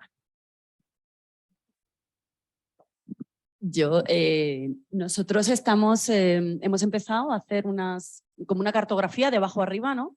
A través de agentes, lugares y actividades, lo cual nos permite un poco saber que, bueno, en el proyecto en el que estamos en un lote que está en la franja de adecuación, entonces ahí no tenemos el agarre, ¿no? Con los terros y la reserva, pero creo que es importante que ustedes sepan también la discusión histórica que ha habido en torno a esto, porque ha sido muy, muy fuerte, ¿no? Nosotros de momento lo que estamos haciendo es intentar cartografiar qué agentes, qué lugares y qué actividades, porque a la hora de diseñar un proyecto eso puede y debe de alguna forma permear ideas de proyecto. Yo la duda principal que tenía es si ya les hemos dado a ellos una cartografía con el lote específico donde estamos, como para ya saber exactamente cuáles son las condiciones geográficas del lugar. No, todavía no hemos entrado en ese material. Estamos puro a nivel conceptual general, como contando cómo eran los cerros antes, cómo son los cerros ahora, qué situación está. Un poco las conferencias han ido y alguna muy específica sobre el PEN del Parque Nacional que ayer nos mencionaron. Y dentro del workshop de Pedro, pues sí, ellos ya están entrando también en materia. Íbamos a hacer una salida de campo, no salida sino un taller colaborativo y participativo con la Mariposa, pero hemos decidido con Santiago Córdoba, que es biólogo, antropólogo y forma parte del equipo de Diana Wierner, hemos decidido aplazar esto a propósito para el sábado 20. Vamos a prepararnos un poco mejor y sobre todo la comunidad también esperamos que se pueda preparar. Vamos a avisarles con avisos, pues con flyers, con alguna cosa que podamos difundir allí en el barrio y con el líder comunitario también de la Mesa de Cerros, Héctor Álvarez, que tú lo conoces, pues la idea es que podamos convocar un grupo similar al de estudiantes que vayan para que el taller que se haga tenga como una paridad entre nosotros y ellos. Y los hemos invitado a ellos aquí a la Javeriana para que participen en una introducción que se hará posiblemente el viernes entrante, no este viernes sino el otro, el siguiente, y la salida de camp, el taller participativo, nuevamente repito la fecha, el sábado 20 de agosto lo haremos. Total que como este workshop termina el 19, la idea es que todas las herramientas que se logren como generar del workshop y del taller que hagamos con Santiago Córdoba y con Héctor Álvarez nos sirvan un poco para ponernos en forma y no llegar con las manos vacías y poder establecer un diálogo con ellos como más interesante. Aún el lugar exacto donde vamos a intervenir en todo el sector que se llama Serranía 3, pues todavía esa información están en las bases. Apenas las saquemos, ustedes las encontrarán allí, que son todos los planos y mapas y información que tenemos. Bueno, me alegra mucho porque yo justo ayer intenté dejarles unos referentes teóricos sobre dinámicas participativas y me parecía súper precipitado para el sábado, pero dije, mira, ya por lo menos para que tengáis algo para poder inspiraros por si acaso, pero ya sabiendo que es para el día 20 tenemos tiempo para articular esta cartografía de abajo arriba con el desarrollo de algunas estrategias participativas, sin el objetivo de pasar por encima de Santiago, pero sabiendo que muchas veces in situ surgen dinámicas que tú dices, uy, voy a hacer esto con esta señora o voy a hacer, y que ellos tengan un poco como casi esa cajita de herramientas ahí para poder eventualmente resolver. Y creo que también es interesante el día que uno vaya con la comunidad a hablar, saber en torno al predio concreto, etcétera, porque la gente le va a preguntar a uno seguro. Entonces, me parece que ya con las fechas que estás planteando va a ser evidente que ya vamos a poder trabajar en base también a saber cuál es el límite, aunque uno analiza de una forma mucho más amplia, ¿no? Porque la zona de afectación de un proyecto es más amplia, ¿no? Pero sí me parece importante que cuando se vaya a hablar con la comunidad, pues uno también pueda contarles qué es lo que estamos haciendo. Y la gente pregunta, ¿pero dónde exactamente? ¿Pero dónde? Pero es allí, pero es... Y la gente quiere saber, ¿no? Entonces, me parece que es muy afortunada esa decisión de posponer un poco el diálogo con la gente. Igual vamos a... Diana Bierner está acá. Con Diana y con el equipo de Diana, ella está desarrollando pues, un trabajo de investigación y unos documentos de informe que estarán en unas semanas. Ya hay un informe que ella hizo y que estará en la plataforma del concurso. Por lo tanto, y tendremos una conferencia de Diana Bierner, igualmente en algún momento, con ella, para explicarnos un poco todo el tema de los cerros que ella conoce súper bien, cómo el análisis o el trabajo que vienen haciendo exactamente este sector con su equipo, ¿no? Ana Puerto, Santiago Córdoba, Diana Bierner, que son el equipo con quien hemos estado inclusive pues, muy mano a mano armando las bases del concurso que estamos viendo que ojalá lo podamos lanzar este viernes. Y se lanza a nivel mundial, es decir, la idea es que no es un concurso nacional, es un concurso internacional y que ojalá participe gente de todas partes. Pero para que alguien que es muy externo a Bogotá y que no conoce todas estas detalles de la información tiene que ser muy clara, las bases tienen que ser muy claras y la idea es que ese documento y eso que hemos ido escribiendo y que Diana y Ana Puerto, etcétera, han estado escribiendo también y que van a estar dentro de las bases, pues toda esa información esté.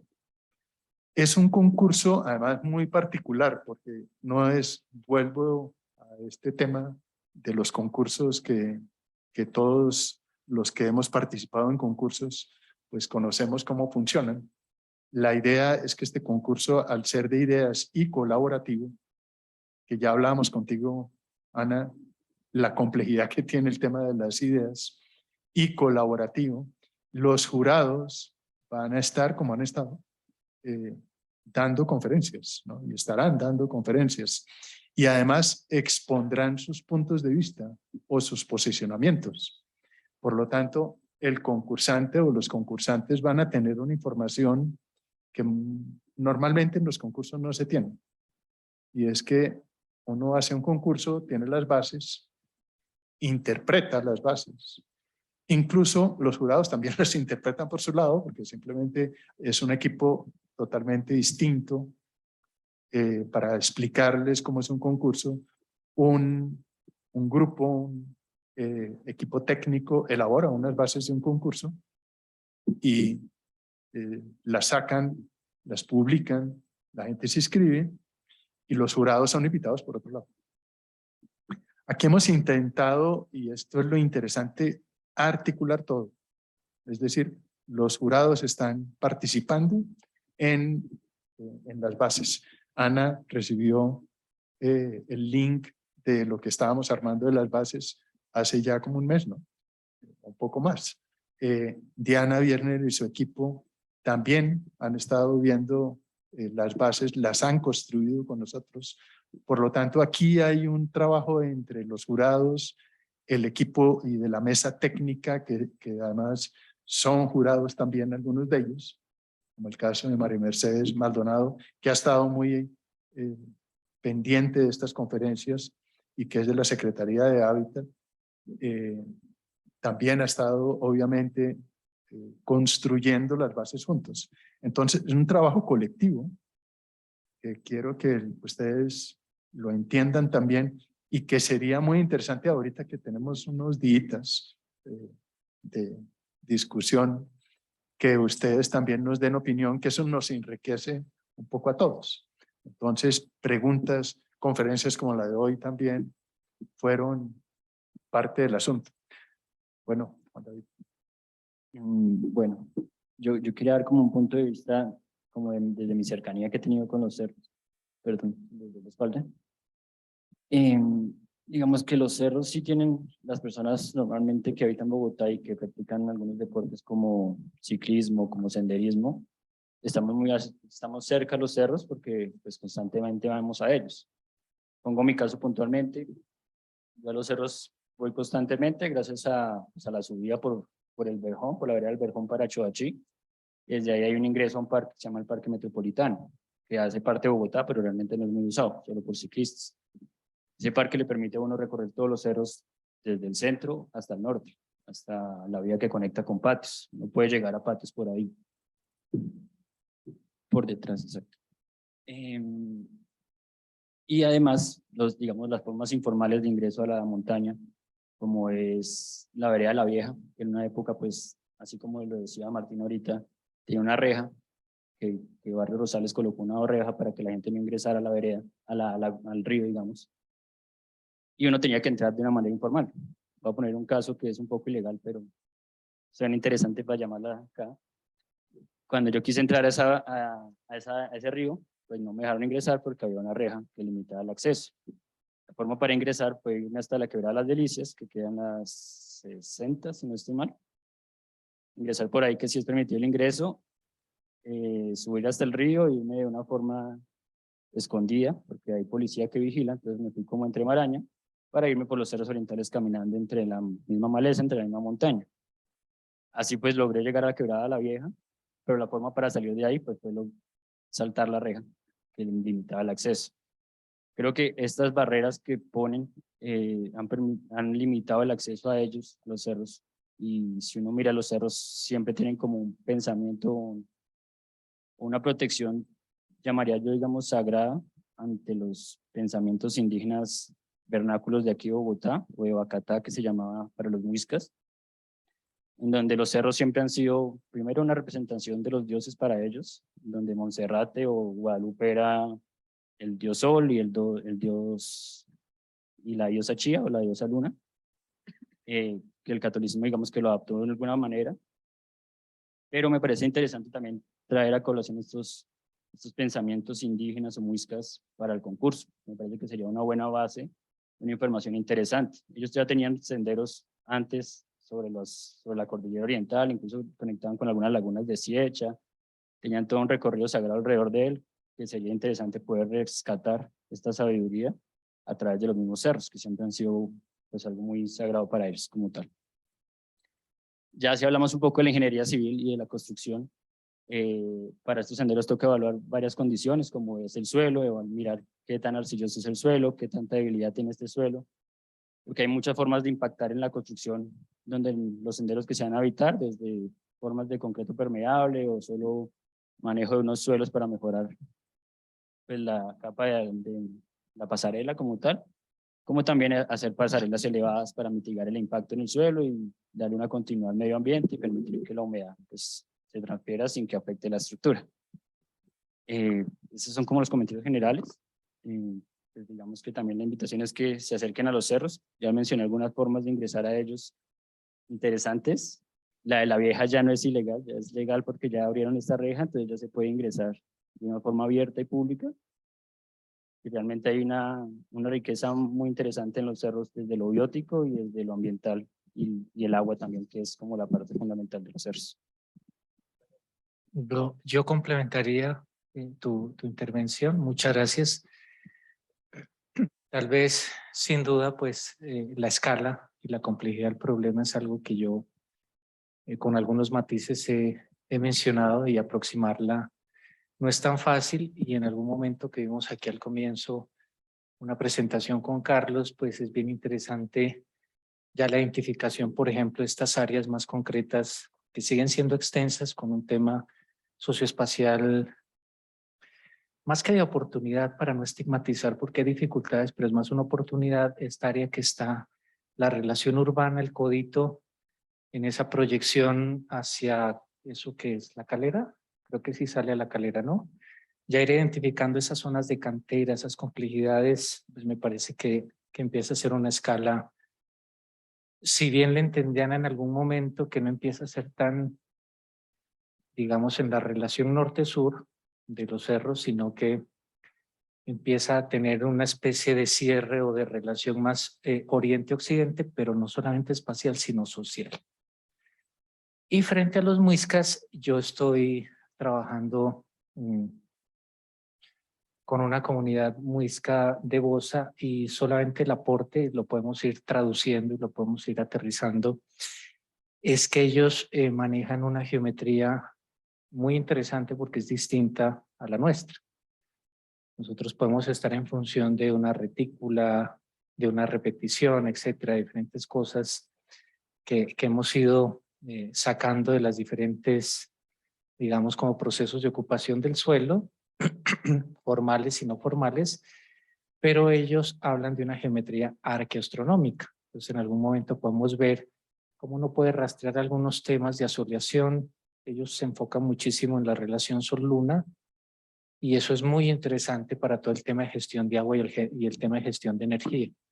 Digamos, yo creería que si uno, estas cosas que plantean los muiscas, uno les diera un carácter de análisis y de validación, podría entrar en un contexto, perdón, aquí con el supercientífico Edgar, pero eso sí podría empezar a tener una carga de validación muy interesante que nos ofrezca algunas pistas para temas de delimitaciones, de relaciones. ¿Ellos en qué insisten? Yo he trabajado, pues ellos hablan mucho de las 7 lagunas o de los 7 puntos de la visión territorial que en este momento no me acuerdo pues de todos, pero básicamente el tema de vivienda es fundamental, no casa. Conceptualmente la casa, en mi opinión, es puerta, ventana, techo, muebles. La vivienda es cuando abro la puerta de la casa y tengo un entorno urbano o ambiental, ¿cierto? O natural favorable para que esa casa esté en un contexto más de relaciones funcionales, de servicios, de posibilidades, ¿no? Y dentro de las 7 visiones territoriales, si está la vivienda, también está todo lo verde. Ellos siempre lo determinan como el tema de pulmón verde. Y ellos están buscando, el tema es que el POT, no sé si en el nuevo POT no lo vi o no lo estudié bien, pero en el 555 no aparece el uso de agricultura, pero sin duda en el 190 no hay uso de agricultura, sino a lo que uno podría llegar es de actividad agrícola. Y dentro de ese tema de actividad agrícola, yo creo que este tema de siembra, enfocado un poquito a seguridad alimentaria, aunque sea básica, y me refiero de pequeña escala, de núcleo familiar, también está el tema de las plantas medicinales.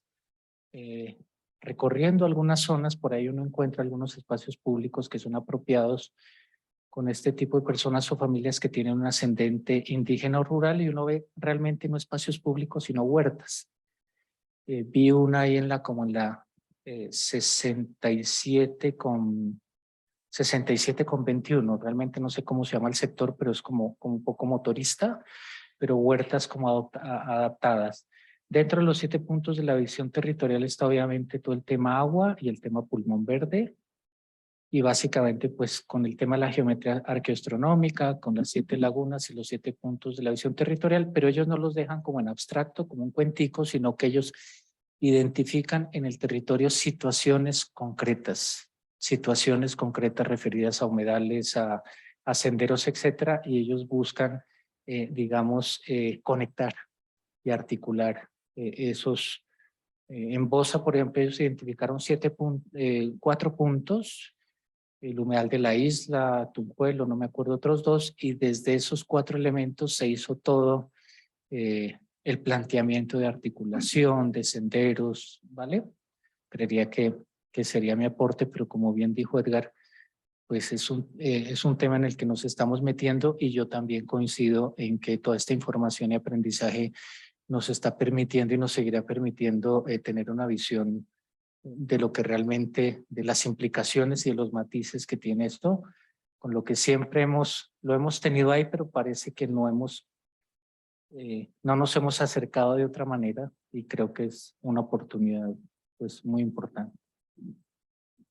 Yo veo que también desde el componente de estética y más que todo la estética PEI, sí estoy de acuerdo con lo que plantea Martín en la conferencia, y eso es una posición también como que ya debemos de dejar de ver la naturaleza como un museo que solamente es para ver y no tocar, ¿sí? Sino literalmente ya, y esa es la habilidad, y ese es el ejemplo que debemos dar nosotros los arquitectos como planeadores de un futuro, y de un futuro para las ciudades, ¿sí? Queremos planear una ciudad museo, que es para ver y para tocar, y no tocar, o verdaderamente queremos diseñar un patrimonio más activo, y que verdaderamente seamos conscientes en los lugares y los territorios que estamos viviendo.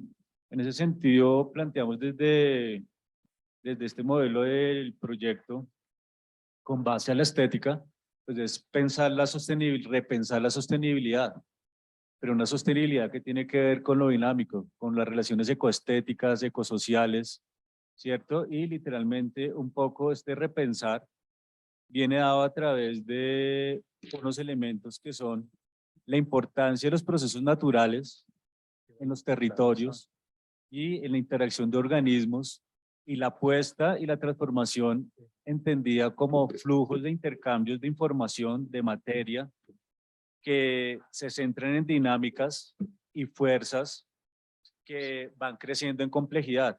¿Qué quiere decir esto? Pues que primero, cómo nosotros pensamos desde los cerros orientales renaturalizar Bogotá. ¿Cómo logramos esos nuevos campos que los doctorados en urbanismo como el de Harvard están pensando en cómo renaturalizar las ciudades sin tumbar sus infraestructuras para volver a colonizarlas con naturaleza? En ese sentido, yo creo que los cerros orientales de Bogotá es una bonita escena para verdaderamente diseñar un nuevo borde y una nueva imagen de ciudad para Bogotá, que pues obviamente no es que sea algo novedoso, pero ya se ha planteado desde los 50, de cómo tener los cerros orientales como esa nueva imagen de ciudad, donde la ciudad debería ser más natural, ¿sí? Donde verdaderamente no es que la ciudad suba a los cerros orientales, sino que los cerros orientales bajen a la ciudad. En ese sentido, estaríamos diseñando unos nuevos bordes de paz, unos nuevos bordes de territorios de paz que traten la relación entre interespecies.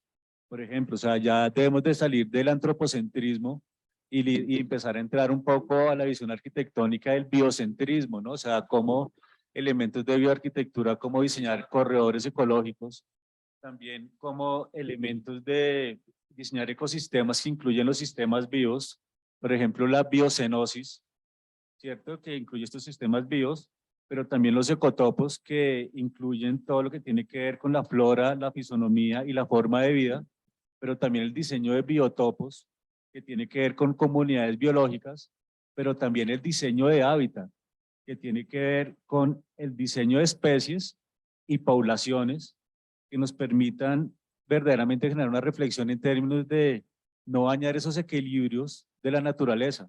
En ese sentido, la invitación de este concurso debe ser, y debe ser de una manera, no sé, o sea, ya no tanto filosófica y estética, sino una filosofía de la ciencia de la ciudad y una ecociencia de la ciudad en términos de pensar la naturaleza como un elemento que construye ecosistemas y que construye esos ecosistemas no antropocéntricos, sino ecosistemas biocéntricos. Y en ese sentido, cabría la pregunta que nos vamos a plantear en estética: ¿qué pasaría si planteamos una sostenibilidad creativa para los cerros orientales? Donde verdaderamente como arquitectos empecemos a ayudar a la deuda ecológica que hemos planteado y que pensadores como James Lovelock en su teoría de Gaia hablaban, ¿no? O sea, y nos decían, o sea, lastimosamente cuando los arquitectos se enamoraron de las ciudades, le dieron la espalda a la naturaleza. Yo creo que este es una bonita oportunidad para verdaderamente hacer un cambio de foco, repensar las ciudades, repensar nuestra ciudad y pues obviamente también repensar la academia, ¿no? Que está muy antropocentrista y solamente está diseñando para las 8 millones de especies que existen en el planeta. El arquitecto solamente diseña para una especie que es el ser humano. ¿Dónde están las otras 7 millones de especies que convienen en el planeta? Y creo que esa es la invitación de nuestra época. Sí, no solamente es una invitación que en una época que estamos en el cambio climático, yo creo que la reflexión también es el cambio de clima de la arquitectura, donde ya la arquitectura se quedó desnuda y toca volverla a habitar en términos de bioarquitecturas, es decir, arquitecturas para la vida. Y en ese sentido, pues, libros como Las Tres Ecologías nos enseñan que el nuevo paisaje es un paisaje que tiene que ver con lo ecológico. Y en esa está la apuesta, ¿no? O sea, también, pues, Francisco Carrari nos decía cómo es pensar la ciudad desde una estética del habitar, del proyectar y del andar, ¿no? O sea, textos como Construir, Andar, Habitar de Heidegger, pues nos generan esas reflexiones, ¿no? Y esa reflexión de los cerros orientales, y pues obviamente me extendería un poco más también, pues deberíamos de también hacer un proyecto con el río Bogotá, ¿no? La conexión del río Bogotá entre la ciudad de Bogotá y la naturaleza, ¿no? O sea, cómo vendrían siendo verdaderamente. Y en una conferencia ya hace como 8 años, ya no estamos hablando de la gran T urbana, de la modernidad, ¿cierto? Sino que ya deberíamos de estar hablando de la H urbana de Bogotá, entendida entre la conexión de los cerros orientales con el río Bogotá. Entonces, un poco como que esa es la belleza de este concurso y verdaderamente ya el pensamiento de lo bonito está en términos de la creatividad. Entonces yo creo que es una muy buena invitación de este concurso a repensarnos verdaderamente, pero literalmente pensando como la naturaleza, no pensando como el ser humano.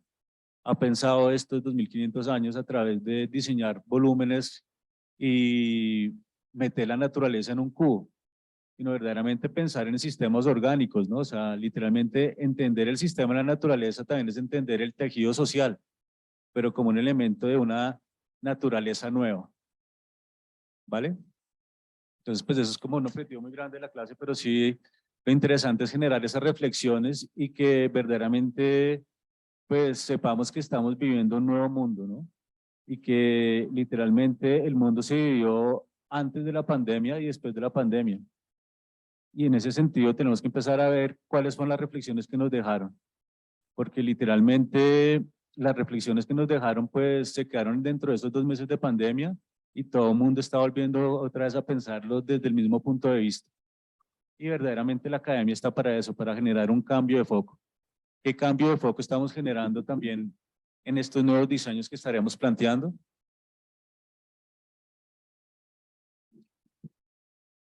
Gracias, César. Yo creo que pues todo lo que acaba de mencionar César es clave, porque pues, la parte conceptual es la que se quiere que en el concurso se desarrolle a nivel general.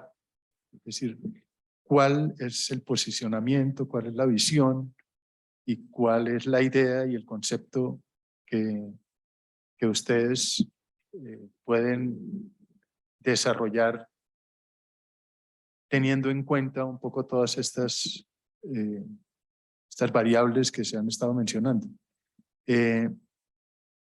El próximo, creo que es miércoles 10 de agosto. Miércoles 10 de agosto vamos a tener una conferencia de Raúl Niño que va a hablarnos desde su conocimiento también. Raúl no es arquitecto, sobre lo micro, que es un tema pues que César, que Edgar y César ha comentado ahora, que igualmente va a ser como bastante interesante. Esa visión, por un lado, de lo general, pero también muy casi en términos conceptuales también de lo micro y de lo nano, que en esto Edgar pues tiene todo el conocimiento que nos puede apoyar con eso, con estos temas.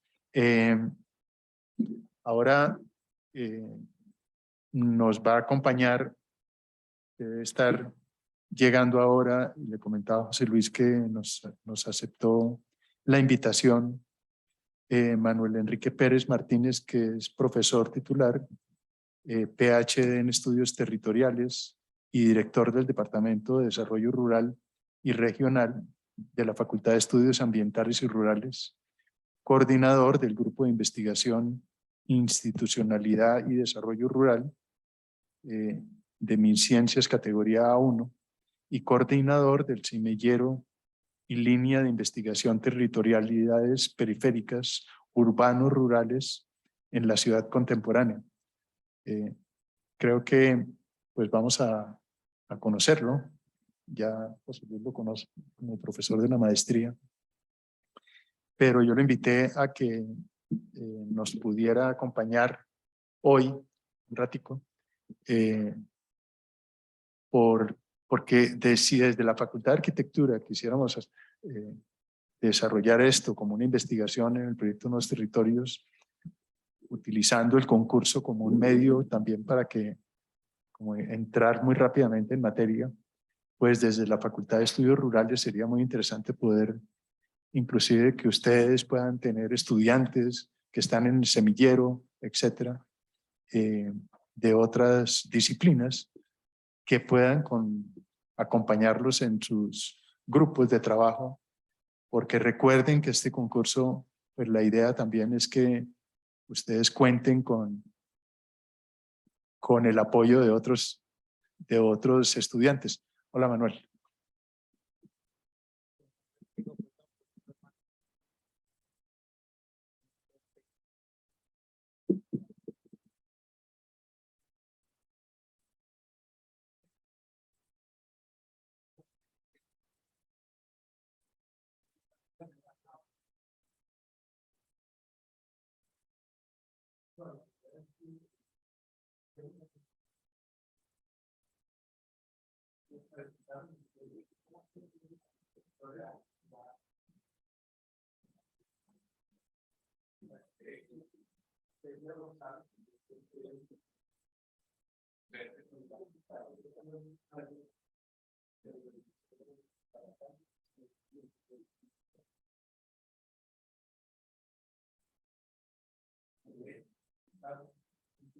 Le quito de acá.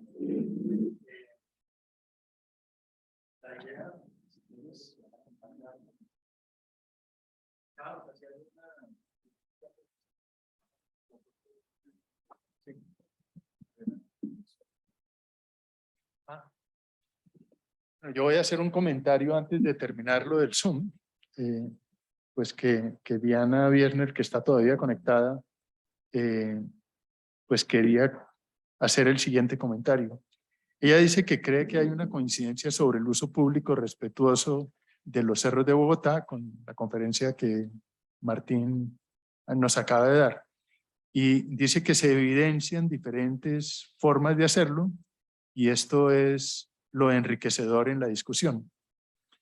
Igualmente menciona que la reflexión se centra sobre el cómo se hace, mediante qué procesos se garanticen una inclusión de los actores sociales y no una visión únicamente de arriba hacia abajo. Y nos menciona que también es importante la priorización de esas acciones en los cerros que se han ido postergando durante muchos años. Esos son unos comentarios de Diana. Vamos a, pues en este momento, a salir de la reunión de Zoom que teníamos. Mil gracias, Diana, por acompañarnos y vamos a aprovechar este momento pues, con Manuel para conversar un poco sobre el tema. Gracias, Diana. Chao. ¿Listo? Pues Manuel.